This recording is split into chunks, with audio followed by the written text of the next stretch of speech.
Hi, this is Satirs, and this is day 27 of the 30-day video challenge. And the title of today's video is The Cost of Doing Business.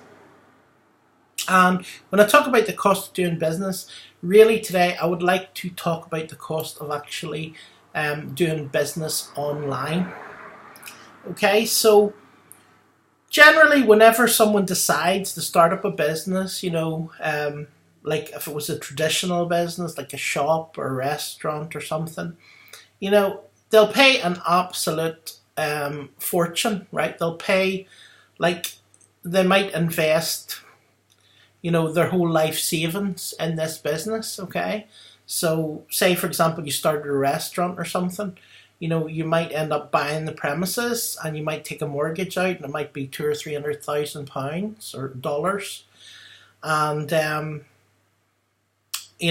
you might need to spend another £50,000 or £100,000 or dollars fixing it up, getting all the right approvals and getting the health approvals and stuff like that. Then, you're going to pay a lot of money for equipment.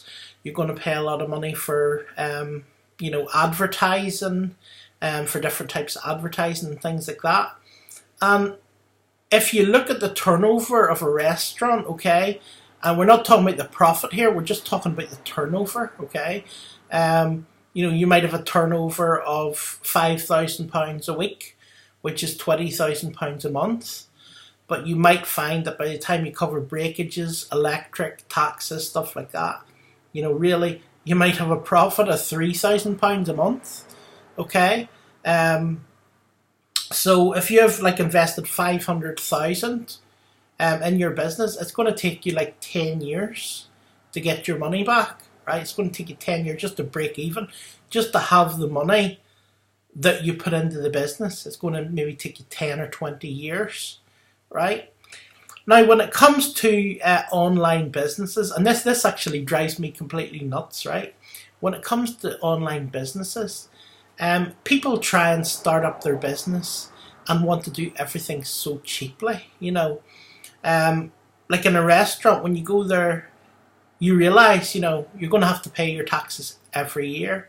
You're going to have to pay your VAT every year. You're going to have to, or your added taxes every year. You're going to have to pay your electric every month. You're going to have to pay your gas every month. You're going to have to pay your staff every week, right? And those are recurring costs of doing business. And when it comes to an online marketing business or an internet business, you have ongoing costs. And a lot of people don't seem to be able to get their head around in an online business having ongoing costs. So the online costs, ongoing costs for a website business, right? And it depends to what amount of work you do or what amount of work you outsource.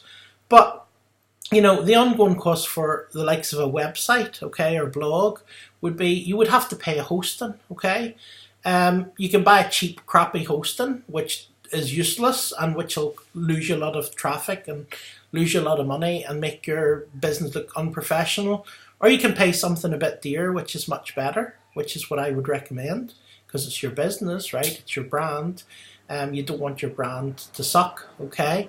If you want to get good customers, you have to pay, monthly, maybe your autoresponder, okay? Quite a lot of the autoresponders, to be able to keep communicating and build a database of customers. Most of them are monthly, so you're going to have a monthly fee for that. And there's going to be other tools and software that you're going to have that are monthly.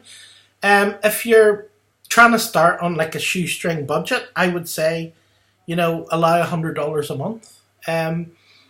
If you're starting with a reasonable budget, allow yourself $500 a month for your other costs, for all your different things, right?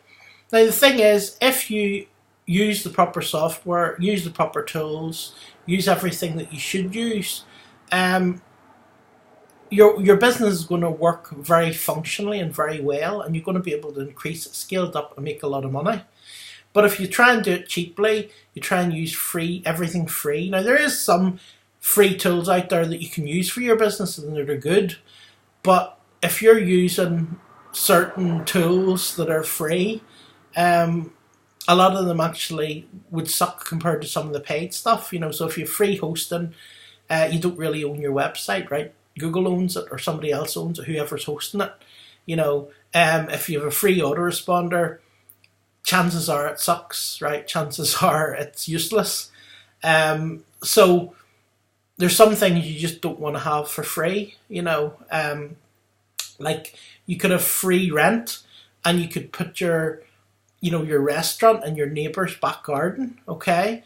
But at the end of the day, it's not really free, because if you spend the money doing up your restaurant in the neighbour's garden, and then the neighbour tells you to get out, it'll end up costing you more money. So it's the same with your website. If you try and get free hosting and Google delete your website, well, it's not really free if you've been working on it for 5 years and it gets deleted.